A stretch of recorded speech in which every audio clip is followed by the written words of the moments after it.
Fala Brasil, TV Imperial no ar e hoje novo vídeo do quadro 5 mitos. Aquele quadro que eu pego 5 mentiras sobre determinado assunto e falo a verdade sobre ele. E hoje vamos com 5 mitos sobre Dom Pedro II. Então agora já deixa seu like, se inscreva e vamos logo ao que interessa.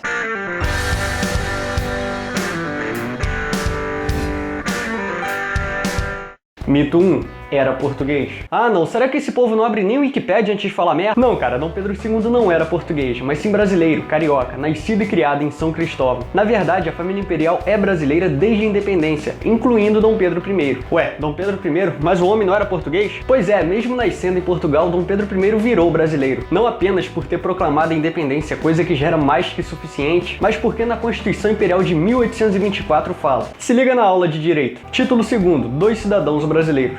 Artigo 6. São cidadãos brasileiros. Parágrafo 4º. Todos nascidos em Portugal e suas possessões, que sendo já residentes no Brasil, na época em que se proclamou a independência nas províncias onde habitavam, aderiram a esta expressa ou tacitamente pela continuação de sua residência.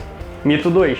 Um banana absolutista. Cara, Dom Pedro II não era nem um enfeite, nem um absolutista. Ele exercia o poder em parceria com os políticos e com o apoio popular. Tanto que os sucessos do Império só aconteceram por conta da cooperação entre coroa e parlamento, mas principalmente pelo respeito à Constituição, que limitava os poderes, tanto da coroa quanto do parlamento. Ou seja, ele não podia fazer o que queria porque não tinha poder para isso. E mesmo quando ele usava o poder que tinha, isso só acontecia depois de reunião com o Conselho de Estado. O papel do imperador não era fazer política, mas sim dar estabilidade para que os parlamentares criassem essas políticas.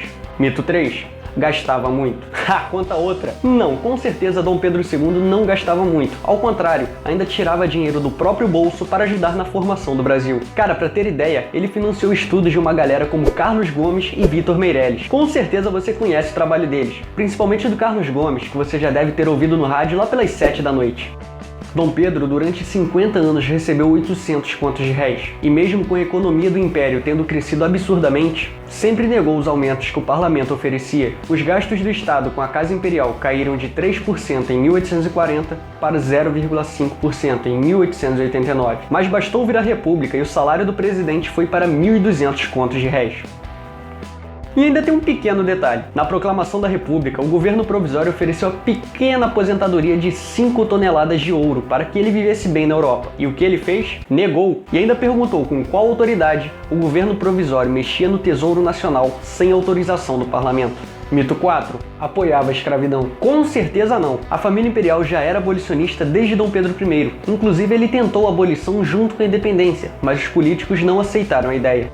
E até 1870, poucas figuras públicas eram contrárias e falavam abertamente contra a escravidão. Porém, Dom Pedro II falava. Nas falas do trono, o imperador sempre lembrava aos políticos que a escravidão era uma vergonha nacional. Mas aí você fala, se ele era contra, por que não acabou logo com a escravidão? E a resposta é simples. Acabar de uma vez com a escravidão por decreto seria ruim para o país e para o liberto, pois criaria uma enorme crise socioeconômica. E outro motivo era que a nossa monarquia era constitucional e parlamentar. O imperador não tinha poder para decretar nada. Por isso ele precisava convencer e ganhar suporte dos políticos para conseguir a abolição. Esse era um assunto muito delicado. Escravos eram usados por várias pessoas, do mais rico ao mais pobre. Inclusive ex-escravos compravam escravos. Então o plano era acabar com isso de maneira gradual, para não ferrar a economia e causar uma crise no país.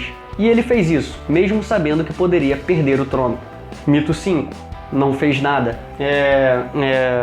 Sério isso? Bom, tirando o fato que ele deu estabilidade e continuidade ao país durante 50 anos, evitou ditaduras, manteve a integridade nacional intacta, garantiu a liberdade de expressão, elevou a moral do país na Europa e nos Estados Unidos, e venceu todas as guerras que enfrentou, eu acho que ele fez umas coisinhas sim. Cara, pra se ter ideia, no início da década de 1850, apenas 8 anos após ser coroado, o Brasil já tinha estabilidade interna e prosperidade econômica. Dom Pedro II sempre usou seu conhecimento em favor do Brasil. Ele considerava a educação como fator fundamental para o desenvolvimento do país. Ele foi o homem que disse, se não fosse imperador, gostaria de ser professor. Não conheço tarefa mais nobre do que direcionar as jovens mentes e preparar os homens do amanhã. Durante seu reinado, foram criadas várias instituições, como o Instituto Histórico e Geográfico Brasileiro, para promover a pesquisa e preservação de nossas ciências históricas, geográficas, culturais e sociais. Também criou a Imperial Academia de Música e Ópera Nacional, o Colégio Pedro II, que servia de modelo padrão para as escolas brasileiras, e ainda pagava, com seu salário, bolsas de estudo para brasileiros frequentarem universidades, escolas de arte e conservatórios musicais na Europa, assim como também financiou a criação do Instituto Pasteur e vários outros projetos na área educacional e cultural. Sobre o nosso imperador, Charles Darwin disse: "O imperador fez tanto pela ciência que todo sábio é obrigado a demonstrar a ele o mais completo respeito." Dom Pedro tinha uma rotina rígida e obrigava os políticos e funcionários públicos a seguirem seus padrões. Ele, além de exigir que trabalhassem 8 horas por dia e que funcionários públicos tivessem mérito para conseguir nomeações, não permitia que quem tivesse o nome sujo trabalhasse para o Estado.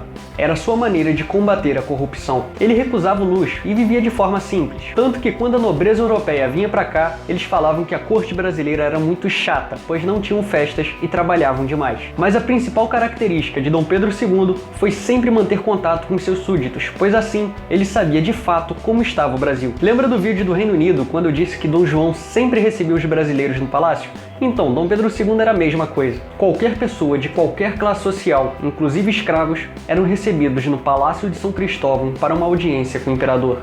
Ele visitava escolas, prisões, hospitais, fábricas, quartéis e outras repartições públicas para saber como estava o funcionamento das instituições. E isso era o ano todo, todos os anos, e não apenas de 4 em 4 anos, se é que me entende.